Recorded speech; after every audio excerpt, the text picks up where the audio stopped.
Мене цікавить, чому Зеленський позакривав, якщо знову, вибач, що Давай про подзвонимо Зеленському і запитаємо. чому він позакривав твій проект на Інтері? Ну, Зеленський діяв в інтересах своєї компанії. Так, а де вони? Де ви там перетиналися?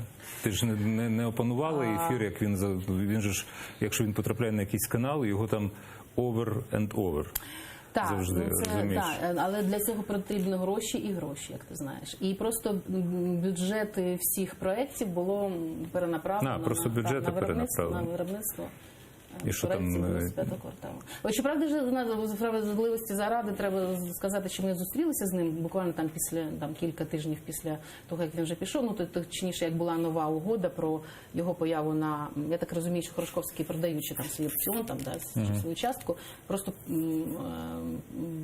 влаштував майбутнє, телевізійне майбутнє на плюсах. Тобто це була умова, частина згоди, що він пішов працювати на канал 1+1, і якось ми зустрілися, і він, правда, вибачився. І сказав буквально наступне, що ти звіни, ти ж розумієш, що не я, мене заставили. Ну, це було дуже кумедно і смішно. А хто ж його змусив? Ну, це ще питання.